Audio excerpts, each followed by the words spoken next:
Remember searching SingleMuslim.com proudly sponsors Single Muslim Live.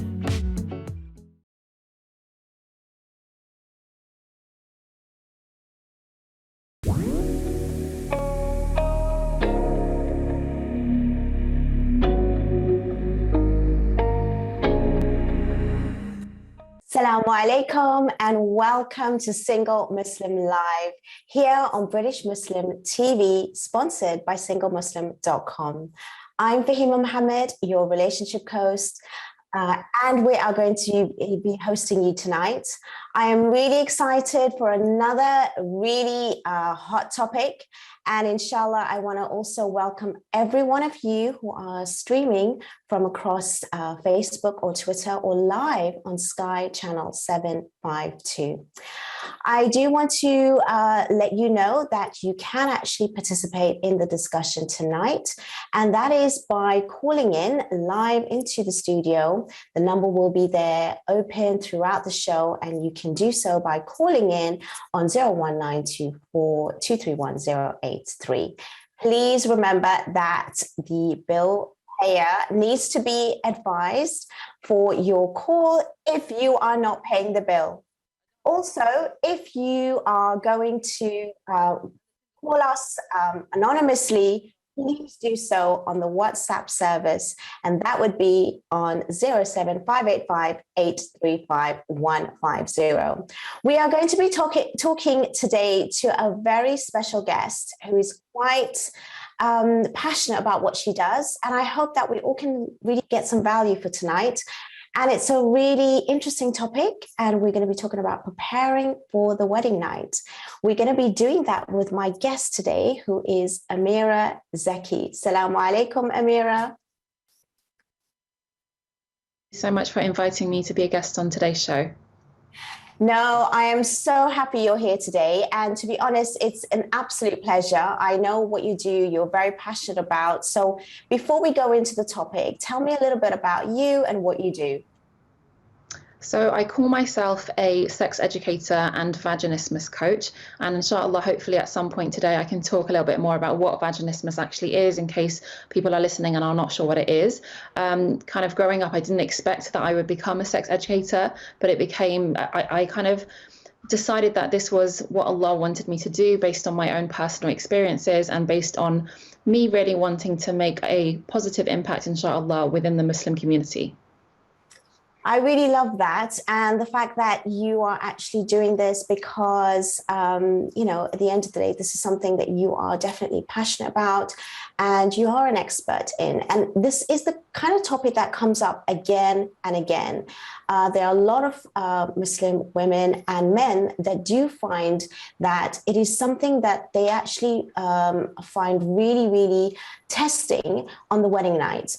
We have all the excitement of the wedding day, the dress, the groom, everything that's happening. And then no one really advises you properly as to what to expect and what to do. Now, before we even start going into that, I'm looking at your title and I'm trying to understand also what that means, which I have looked into, but only recently after discovering yourself.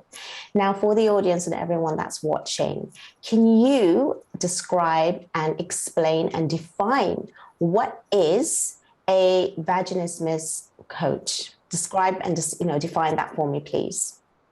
Yeah, great. So I'm going to break it down into the two different parts. We've got the word vaginismus and we've got the word coach. I think most people are familiar with what a coach involves. You've maybe heard of sports coaches, but let me talk first about the word vaginismus. So vaginismus is a condition in which the pelvic floor muscles, these are the muscles that surround the vagina. Both men and women have them, but if I'm talking about a woman in this case, so the pelvic floor muscles surround the vagina in a female, and the condition vaginismus occurs when a woman is trying to have something go into her vagina. It usually happens when this is going to happen the first time, when those pelvic floor muscles start to contract in a kind of automatic, involuntary way, that condition can cause, that situation can cause the condition vaginismus. And what a woman will experience if she's going through vaginismus is she will find vaginal penetration to be quite difficult. She'll find it usually a bit painful. She'll find it, sometimes she'll find penetration completely impossible. But usually the symptoms are that penetration is difficult and painful. So, as I mentioned, a woman will usually become aware of this experience when she's trying to insert something into her vagina for the first time. And so, as you can imagine, a lot of women, especially Muslim women, may experience this condition when they are trying to have penetrative sex for the first time. Having said that, it is possible to kind of know that you may have it. If you've ever tried to insert something into your vagina, whether it's a tampon or whether it's going for a cervical smear test, and you found that inserting those objects was difficult and painful, it's an indication that the woman may be going through the condition vaginismus. It's not very widely known. It's getting better now. More and more people are becoming aware of it. But if it's your first time, that's okay, because we don't often hear the word vaginismus. And that's part of the reason I do this, is because quite a lot of women, regardless of religion, regardless of what country you live in, quite a lot of women do go through this condition. And so we're here obviously talking about preparing for the wedding night. And for me personally, I went through vaginismus, and that's where my journey towards becoming a sex educator started. So that's to describe what vaginismus is. And so I'm a vaginismus coach. Essentially, I coach women on how to overcome vaginismus so that they're able to have penetrative sex in a way where there is no pain, where it's easy and comfortable. I really appreciate that explanation, and it's really clear right now where exactly this has all started from. The thing is, when we are actually talking about the wedding night, a lot of us, like honestly, I had to firstly learn about this when I came across yourself. Then I took a couple of days of actually trying to pronounce it. So secondly, I just want to say that, we have to be honest and very clear about the education that we have around this. And getting married is a serious step, and it should be a pleasurable one. But as you mentioned, that this condition can actually exist even if you are probably anxious. And I know that it exists more within women, but how important is it that men also need to be aware of this so that they can actually behave and act, or actually perform that intimacy and that act to make their partner comfortable? And can that actually make a difference, or is it something that they cannot actually overcome? Yeah, great question. So it is extremely important for men to be aware of this condition. Just like it's important for women to know about this condition, it's equally just as important for men to know about this condition. The reason why is, if you think about it, sex is a two-way act. So if you are going to engage in sex with someone, you need to know potentially what he or she may be struggling with. And that goes for both the woman and the man. So a lot of people, men and women, have probably heard of men's sexual dysfunction, such as erectile dysfunction or premature ejaculation. Those are more commonly known. So when a woman is kind of aware that these conditions may exist in her husband, she has that awareness, and then she's able to support him rather than blame him that if he's struggling sexually. She's aware that the condition exists. And so that's the same thing for men. Men need to be aware that this condition, vaginismus, exists. Inshallah, it doesn't happen to your wife, but as I mentioned, it is quite common for women to experience. And so if a man is aware that this condition exists before getting married, and then he potentially ends up struggling with pain, and then he ends up getting married and sees that his wife is struggling and finding sex painful, because he already had the awareness of the condition, he could say, I heard about this condition, why don't we go and speak to a medical professional, make sure we rule out any other symptoms, and then see if we can get a diagnosis for this. So awareness is so important. Educating ourselves is so important. So in answer to your question, it's very important for men to know about it, just like it is for women to know about it too. I mean, at the end of the day, two people come together in a marriage for so many reasons. And a very, very big part of it, which we cannot ignore and also discredit, is for that intimate connection. So that's why it is quite tense in that moment, knowing if, especially if it's your first time, or even if it's not your first time, you've been married before, it's with a different person. So every experience with a new person will be different, and it can actually make a difference.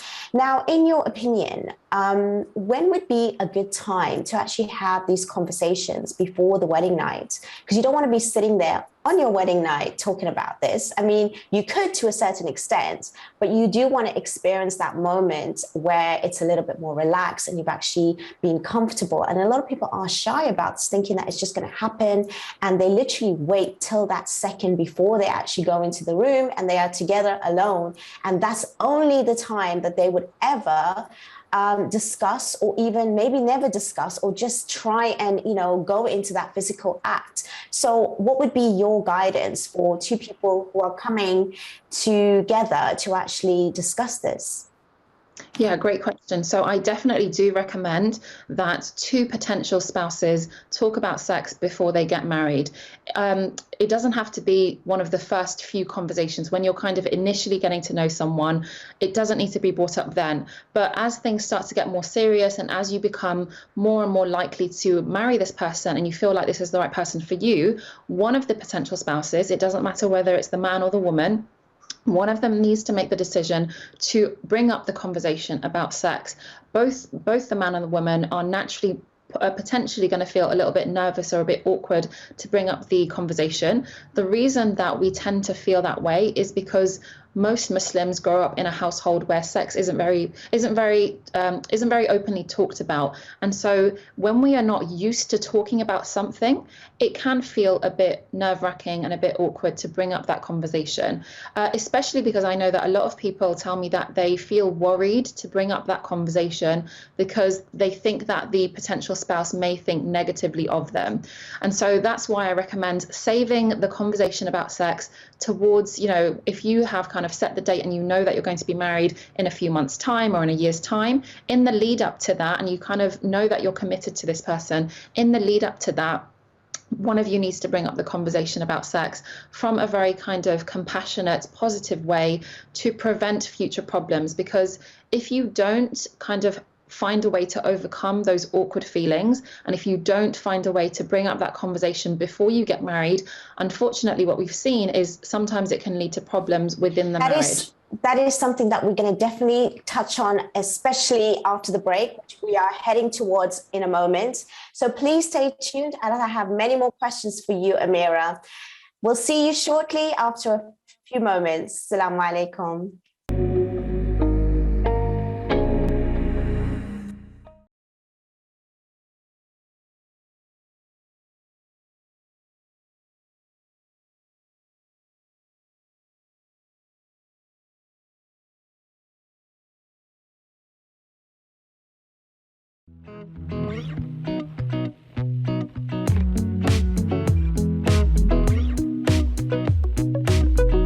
With 3 million members searching, SingleMuslim.com proudly sponsors Single Muslim Live.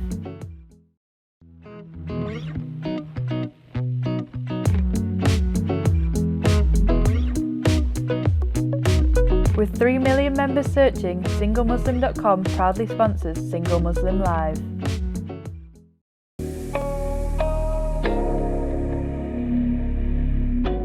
Assalamu alaikum and welcome back to Single Muslim Live here on British Muslim TV, sponsored by SingleMuslim.com. I am really excited to discuss this topic, as there are some serious issues that are actually around the wedding night. And we want to make sure that we cover all aspects of relationships here on British Muslim TV. That's why we are actually raising this topic today, and with a very interesting guest who has the expertise. So if you do want to call in, I know it's really difficult, but we can keep you anonymous, and we can actually have your questions even on WhatsApp. So if you wanted to send in any questions for my guest today, please do so. The numbers are open for the rest of the show, and I look forward to reading some of them later on. Amirah, as we were discussing earlier with regards to, trying to understand when is it the right time to actually speak about this, because it's not an easy topic, even if two people are going to be spending the rest of their lives together. But I guess these kind of uncomfortable conversations are really crucial. It can actually save the fact that you are going to be feeling even more tense and even more nervous. It is something that a lot of people, regardless if they have experience or not from a previous relationship, just being with somebody new can raise various issues. And you've explained very clearly what are the issues that happen, especially with women. Now, when it comes to single Muslims, and obviously it's such a build-up even to this moment, because some people have been waiting for years to get married and be connected intimately with their partner for the first time. And a lot of Muslims right now who are single, who may be watching, and they are struggling in their sexual desire. A lot of us feel that we need to bring up these topics so that we can alleviate some of the struggles and the challenges that Muslim women and men are facing today. So when it comes to your sexual desire, does it differ between men and women? And if so, how? And how would you help them through that desire that they feel, especially when they're not with a partner yet? Yeah, so I would say in single Muslim men and women, I would say that the level of desire is probably the same. Now, initially, most people would assume that it's men who have a higher level of sexual desire compared to women. But based on my own experience, what I've seen, especially in single Muslims, that both men and women have a similar, roughly similar level of desire for sex. And that's completely normal. That is the way that Allah created us. Now, when it comes to being in a relationship or being in a marriage, sometimes the levels of desire, either in the man or the woman, can change. Sometimes it can get higher, sometimes it can get lower. And there are actually two main different types of desire. They are known as responsive desire and spontaneous desire. And this is what I read about in a book called Come As You Are by Emily Nagoski. She says that spontaneous desire is what is the type of desire that we usually see in movies, where you kind of have that instant kind of spark and attraction, and you desire sex in that moment kind of spontaneously. The other type of desire, responsive desire, isn't like what you see in the movies. It's where you need to have the right context. What that means is there needs to be the right environment in place, such as the mental environment, what the person is thinking about, what they're feeling as well. So their mental and emotional environment, but also their physical environment. Those things can then cause them to desire sex, or they need to be in the right context sexually to then start desiring sex. So it's important to be aware of those two types, because if a couple gets married and they see that initially there's a lot of high sexual desire, especially if Muslims are waiting until they get married to have sex, initially there may be that high desire, but then as they go into the marriage and months and years go by, they may notice that one spouse or the other, it's not necessarily gender-based, it could be, and I'll just give the example here of a woman, because this is what I'm seeing a lot from people messaging me. It could be that the wife in that marriage kind of has a lower desire for sex now compared to before. This is very normal, because desire isn't this kind of static thing that you're born with and it never changes. It ebbs and flows. It's very fluid. So if you notice that one spouse, whether it's the wife or the husband, if you notice one spouse having a difference in desire, or perhaps having a lower desire for sex, it could simply be that that person has a more dominant side of responsive desire. And so it's simply about understanding that and thinking, how can I provide the right environment and the right context for my spouse so that they can kind of meet me where I am, especially if I happen to be the spouse that has a higher level of desire. So yeah, I hope that answers your question. In single Muslims, what I'm seeing is desire seems to be very much the same, like level of desire in men and women, but it can change within a marriage, and there are ways to overcome any challenges sexually through communication and collaboration between the spouses. No, that's very interesting, actually. And it's good that we actually open up that question and that conversation, because a lot of us feel that maybe there's something wrong with ourselves or the other partner. But you have to understand human behavior, and you have to understand that there's different stages that we go through. And there will be different sort of levels of desire, need, and want. And so we need to understand ourselves, our own body, as well as the other person, which is really important in order to have a healthy, active sexual relationship. What are the questions that you could potentially ask your spouse about sex when it comes to preparing for the wedding night? Do you think it's slightly different from a male and a woman's perspective? Do you think that, a woman could initiate it? Or how would you feel, this conversation can actually be processed? Yeah, I think that there are some similarities between men and women in terms of expectations or fears or desires. And then obviously there are some differences. I think, as we mentioned before, it is really important for the potential spouses to discuss sex in advance before they get married. And some of the questions that they can ask each other are things like, when do you expect to have sex for the first time?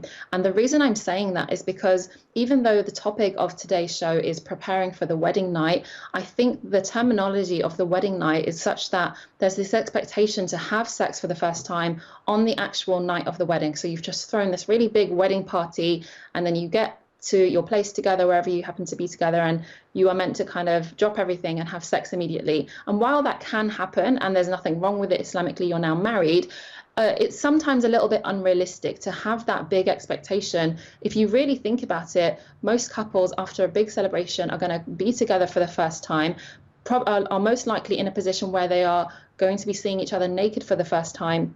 It's going to feel a little bit awkward. It's going to feel a bit strange. So to expect them to go from 0 to 100 on the wedding night isn't realistic. So I like to say, instead of thinking of it as the wedding night and trying to have sex on the actual night, think of it as of when should we attempt to have sex for the first time, especially if it happens to be something that both spouses haven't done. They've waited until they got married. It's different if, they have had previous marriages before or previous relationships before, and they have some sexual experience, that might be different. But if both spouses are coming together and they don't know what they're doing, like I said, it's unrealistic to expect them to know everything on that first night. And to kind of, a lot of people tell me that they have this kind of performance anxiety. They see sex as a performance where they have to immediately satisfy their spouse. And again, it could go both ways for the man or the woman. And so it's just really about taking a step back and thinking, you've just gotten married, and inshallah you have the rest of your years together. Take it one step at a time, and you don't have to rush. You don't have to have it on that wedding night. But that's one of the questions you can ask, is when are you expecting to have it for the first time? Because some men typically are expecting it on the wedding night, whether it's because of how they were raised culturally or whatever. And so if you have that conversation in advance and you make your potential spouse aware that you don't feel, if you're the woman and you don't feel comfortable to have it immediately on the wedding night, hopefully the potential spouse will be understanding. But that's, like I said, a great conversation to have before getting married, rather than, as you were saying, waiting until the wedding night and trying to have that conversation. Other things that you can discuss are things like beliefs about sex, beliefs about female sexual pleasure, beliefs about sex education in and of itself, beliefs about contraception. There are so many things related to the area of sex. Anything that you have a fear about is something also worth discussing. So if a woman specifically has a fear of sex or a fear of pain, she's feeling awkward and nervous, that is a great thing to say to your potential spouse in advance, so that when it comes to trying to have sex for the first time after getting married, inshallah, the man especially will be a lot more patient and understanding. Because if you don't speak about it before getting married, there's going to be all these expectations, and there's going to be all these things that have gone unsaid, unspoken things. And that's where, unfortunately, we see disappointment and frustration happen, simply because the couple found it too awkward to talk about it. But I think it's so important to just overcome those feelings of awkwardness, and, even make dua to Allah and say, Ya Allah, I have a bit of a fear of this. I'm afraid to talk to my potential spouse, but make dua to Allah, because He will open up the way for you to make it easy, inshallah. That is lovely. I think you've raised some really important terminology and words that's just, basically springing out of my head right now. And that is the expectation. What about that causing the anxiety and obviously having some sort of like, pre-conversations about it. The thing is, though, do you not think that it can actually not just be awkward, but it could actually take away that spark and excitement if you're actually planning something? Shouldn't it be something natural? And you're not saying like, well, we're not going to do it tonight, but we're going to do it the following. Or even when you look at people that are in a marriage nowadays and they're like, well, we're going to, set aside, date night, and that's when things are going to happen. I mean, does that not take away the romance? What is your opinion on that? Yeah, it's a great question. I think it is very dependent on the couple, the type of people each of them is in that couple. It can do initially, but when I'm saying, when I said you should ask the question, when do you expect to have it? It's just for you to have an idea of, is there an expectation from the man or a woman to have sex immediately? And if so, have discussions about that. Do you both feel ready mentally and ready physically? Do you have all the right knowledge to go into that experience, especially for the woman? Do you know about your sexual anatomy and your pelvic floor muscles to have an experience where first time sex, especially first time penetrative sex, is a comfortable situation. But it's not about necessarily saying like, okay, we've gotten married today on a Saturday and on the Wednesday we're going to try and have sex. It's not about setting an actual date. It's more about having that kind of rough ballpark of, I would love to try a couple of weeks after we've gotten married. Maybe it doesn't have to be on the honeymoon itself. Like a lot of people do expect to have sex on the honeymoon, but maybe it can just be, especially if you've kind of got. Well, we'll definitely be picking that up, Amirah, in a few moments, as we are actually going to be coming into a break shortly. And you've again opened up so much more questions that I can't wait to actually ask you in a few moments. I just want to say, please do stay tuned. We have so much more to learn from Amirah tonight. And inshallah, if you do have any questions, please send them across and I will read them out for you. And I just want to also say thank you so much for tuning in. And we will see you after a very short break, and grab a cup of tea or coffee and we'll catch you on the other side.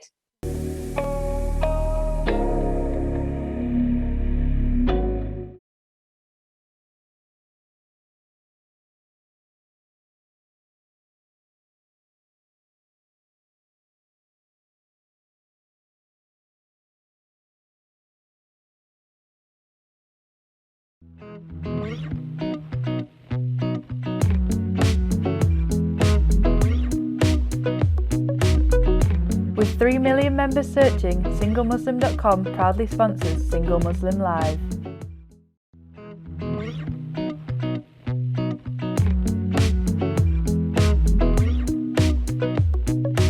With 3 million members searching, SingleMuslim.com proudly sponsors Single Muslim Live.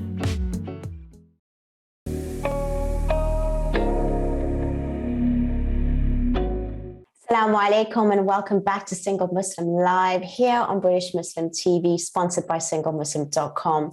We're having a really hot topic discussion tonight, and it's so vital. It's such an amazing period and time of your life, and the most special night is the wedding night.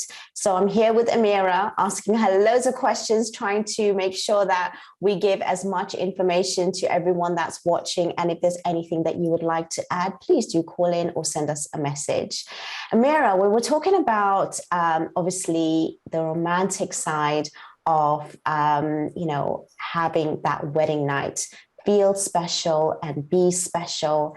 Do you think it's mainly for a man to be aware of not just themselves, but actually the women, how they're feeling, how they are mentally, physically, emotionally? What would you advise and guide men for them to make it special on their side and their part first for the women?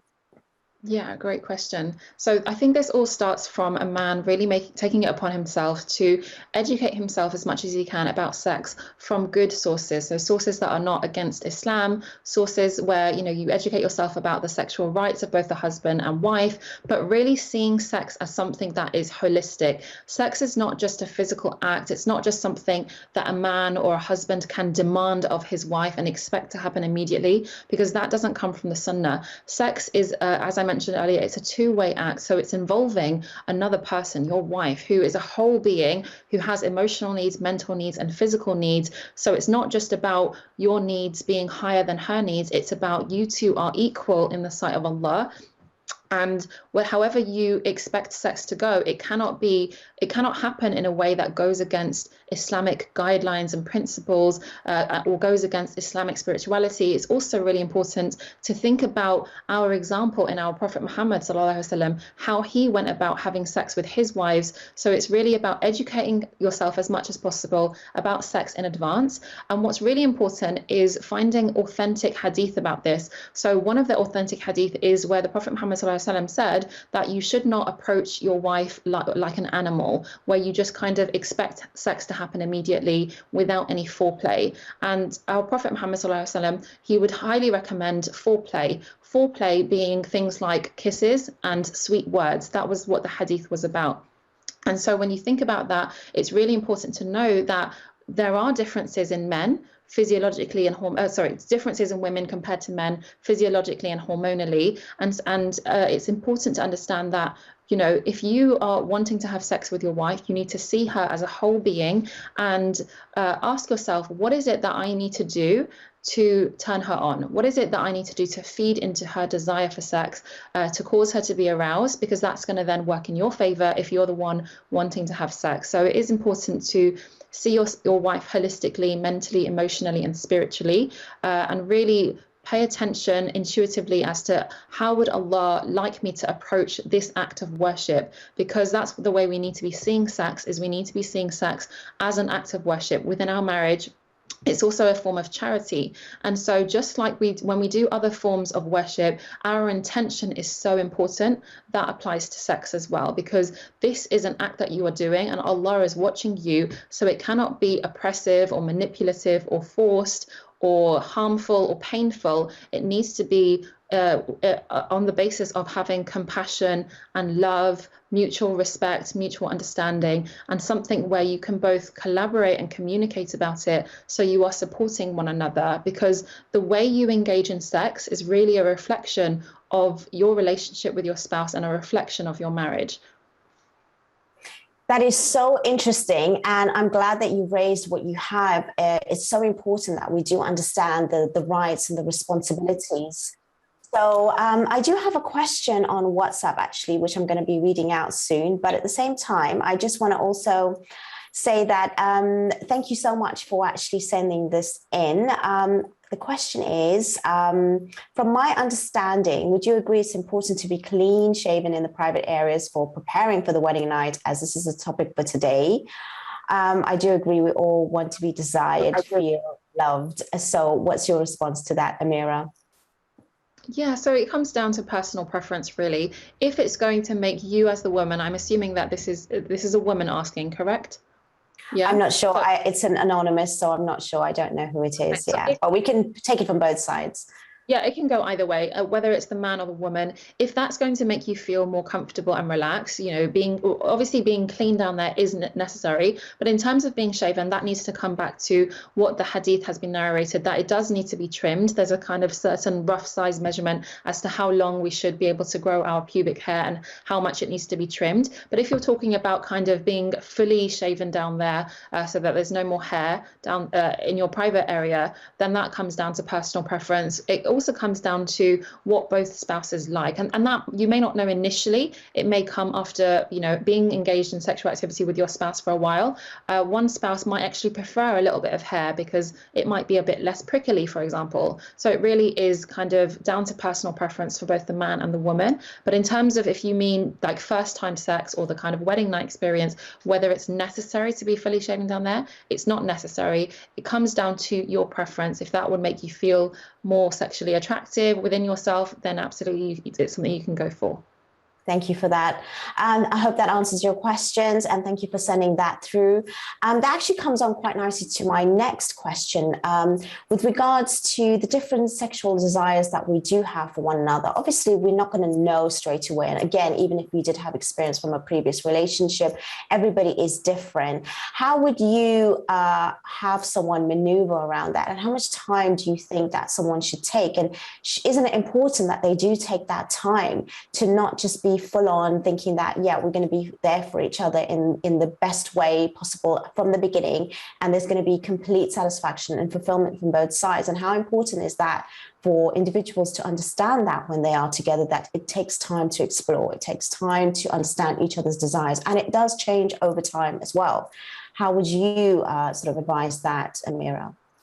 Yeah, great question. So I think it definitely is going to be, it varies from couple to couple. Some couples may go into a marriage in a situation where they've never had sex before, either of them, and they both have, received a good level of sex education. They feel confident mentally and physically to have sex for the first time on the same, like on the actual wedding night itself, or a few days later.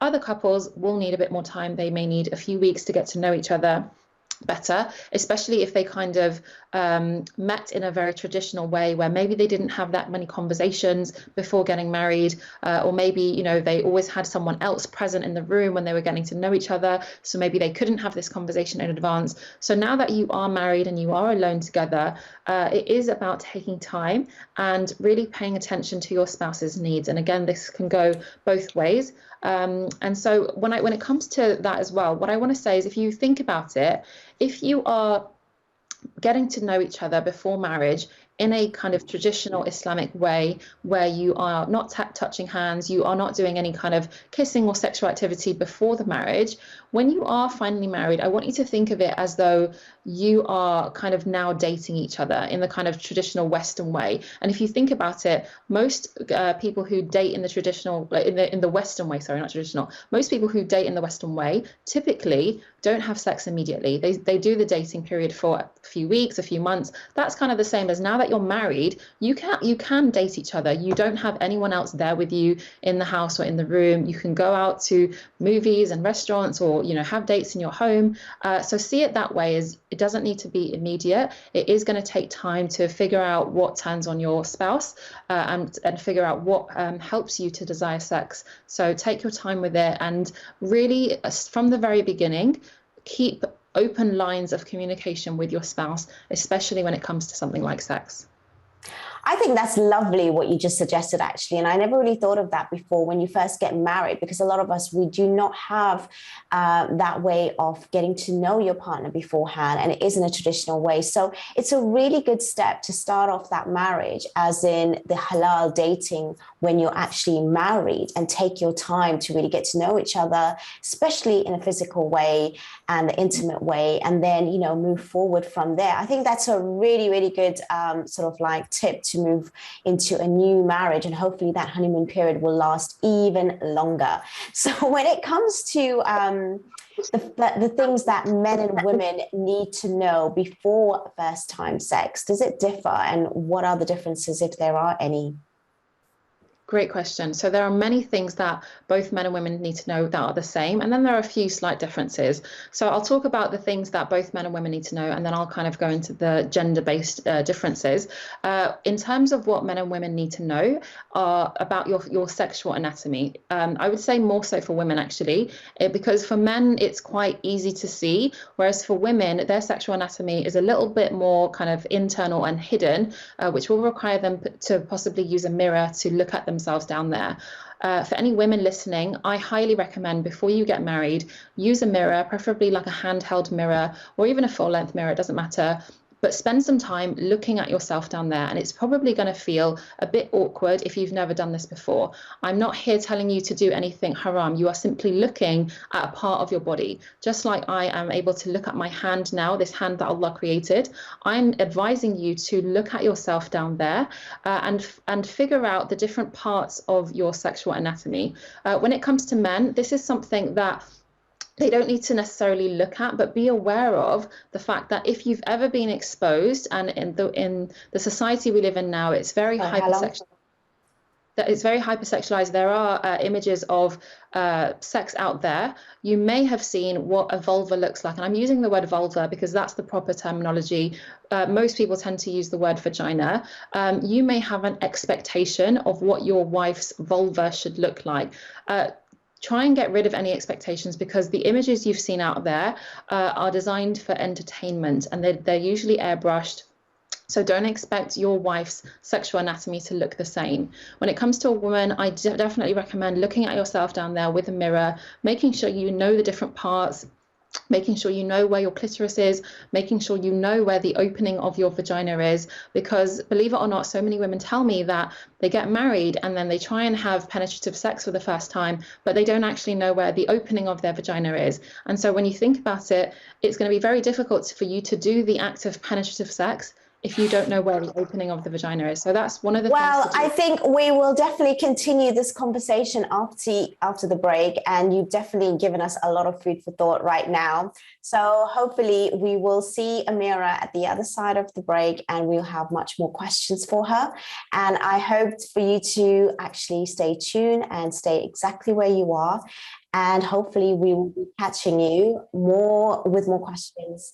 Do put forward your questions and I will read them out. Assalamu alaikum.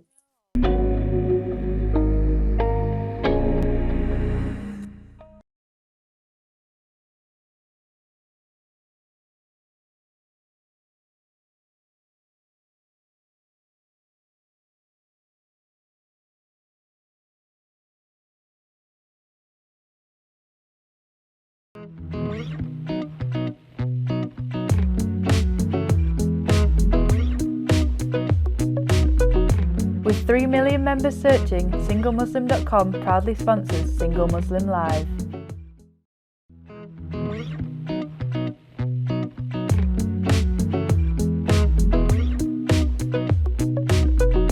With 3 million members searching, SingleMuslim.com proudly sponsors Single Muslim Live.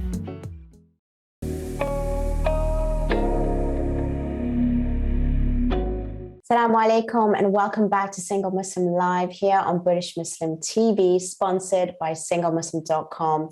Welcome to the final part of the show, and it's gone by so quickly, and I want to go straight into these questions as Amirah is on the other side taking all the questions, and hopefully you are definitely getting some value, because I certainly am.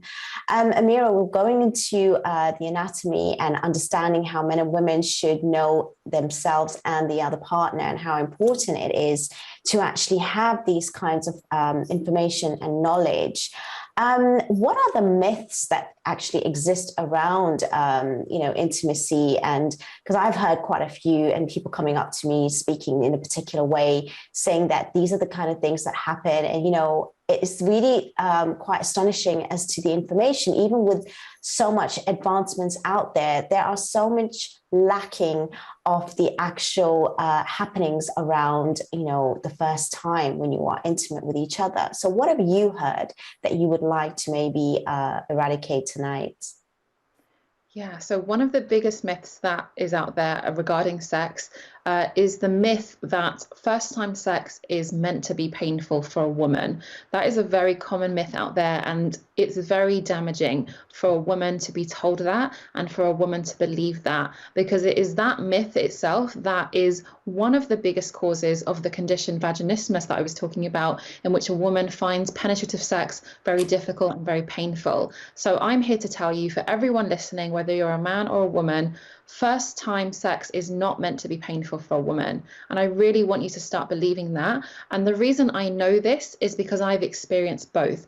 I tried to have sex for the first time with my husband, and it was very painful, so much so that we weren't able to actually have sex. Penetration was not possible because of how painful it was.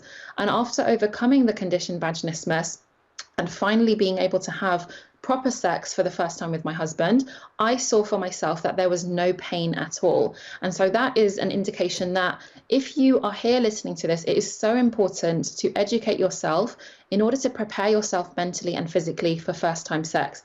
When I say physically, the education you need is around things like your sexual anatomy that I was talking about, but also around knowing about your pelvic floor muscles.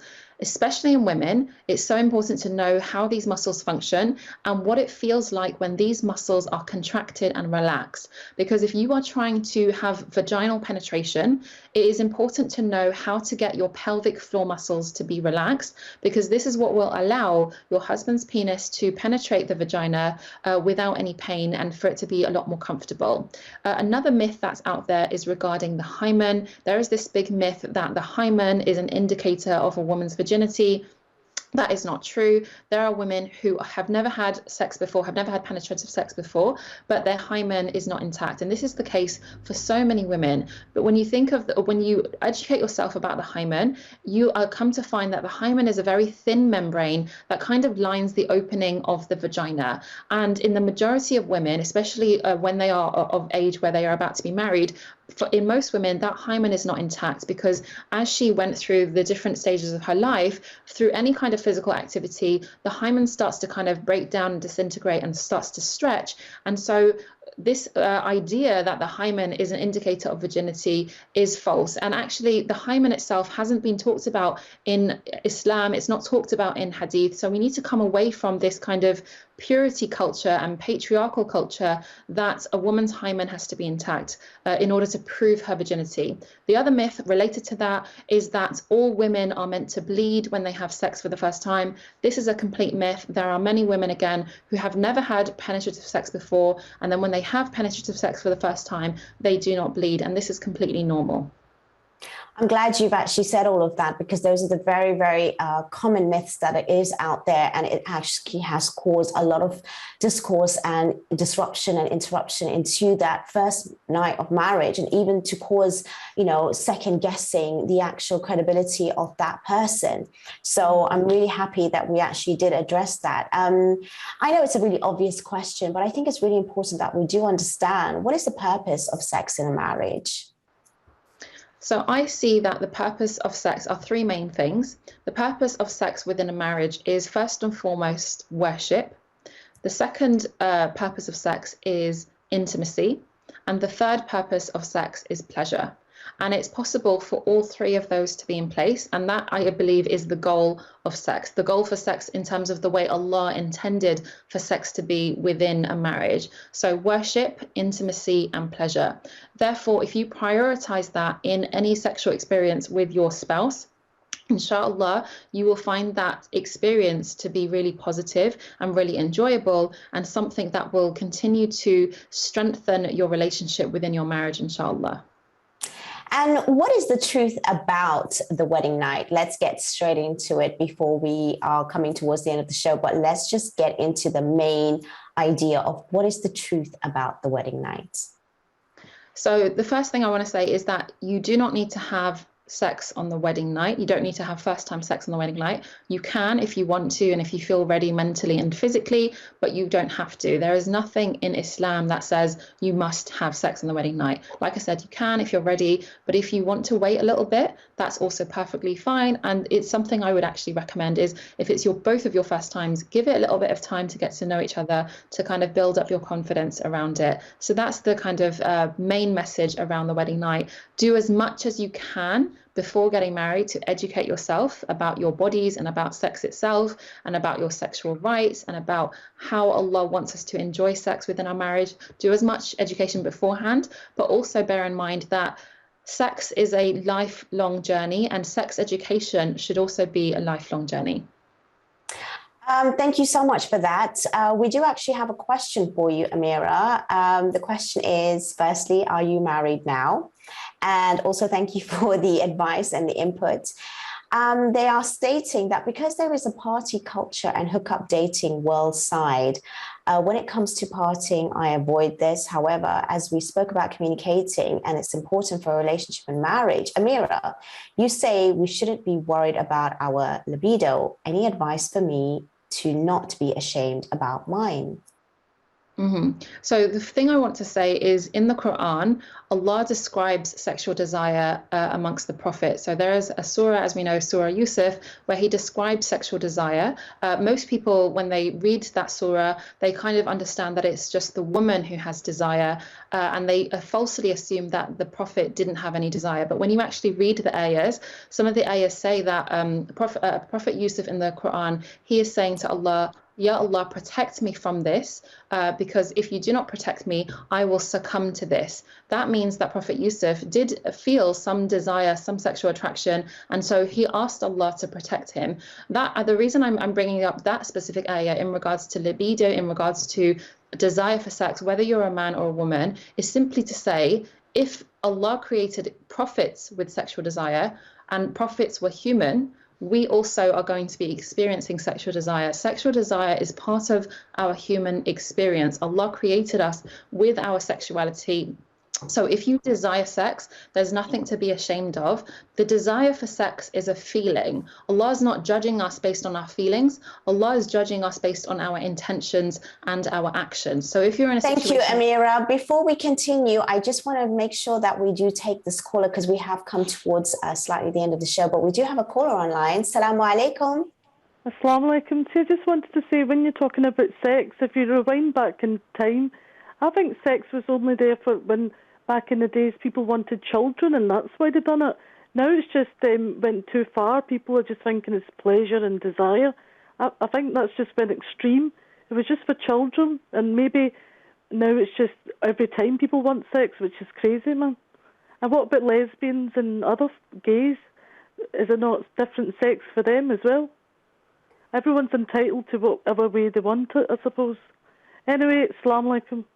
Thank you so much for that comment and that question. I really appreciate you calling in. What's your thoughts on that, Amirah? Yeah, so it's an interesting question. My belief is that Allah created sex, yes, for procreation in order to have kids, but it isn't the main purpose, because if you think about it, we have this desire for sex. So if we have a desire for something, it is one of our needs to be able to engage in intimacy and connection with our spouse. So if you are going into a marriage expecting to only have sex when you want to procreate, and both spouses are happy with that, then that's fine. But in my experience, most spouses don't just want sex for procreation. They want sex for pleasure, for intimacy, and for connection. So as the caller is saying, it does definitely need to come down to the couple. If a couple just wants to have sex for procreation, that's their choice, as long as they're happy with that. But like I said, the majority of couples out there want to be able to engage in this beautiful experience. There are also some narrations that say that Allah created sex as a taste of what Jannah is going to feel like, a small taste on earth of the immense pleasure that we will experience, inshallah, in Jannah. Thank you so much so far for everything that you've shared. Unfortunately, we have come towards the end of the show, but I want to give you the opportunity to say some final thoughts with regards to this topic. We only have a couple of minutes, but I really want to give you the opportunity to sort of add anything that I haven't asked you, which you think, which is really important for our viewers that are watching today, to have like some last minute thoughts and takeaways on this topic for today. Yeah, so one of the things I want to say is I am really passionate about sex education, and the main reason is because I have found personally that the more I educate myself about sex and divine sexuality, meaning the sexuality that Allah has instilled within us, the more I educate myself about my body, I am constantly in awe of Allah's creation, how He created us as humans. So I am really using, inshallah, my education of sex, because even though I'm a sex educator, I'm constantly educating myself about sex. I am using that as a form of worship, because the more I educate myself about sex, the closer I feel to Allah, the more I feel like I know Allah. I really get to see just how generous Allah is, because He created this act of sex that is very pleasurable when you know what you're doing. And it makes me feel like, wow, Allah is telling me sex is worship, so He's rewarding us for doing this, but He's also allowing us to feel pleasure for that act of worship. Thank you so much, Amirah. You have shared so much insights tonight, and I really appreciate this. It's not an easy topic. If anybody do want to reach out to you, please do so. Amirah is a fantastic coach, especially on this topic. And honestly, I've had so much more questions, which I didn't even have a chance to finish, but you've given us so much food for thought so far. Thank you, Amirah, for being with us tonight. Thank you, everyone, for tuning in and watching. And I want to say that I really do appreciate your time and you tuning in and supporting us. Wa rahmatullahi wa barakatuh.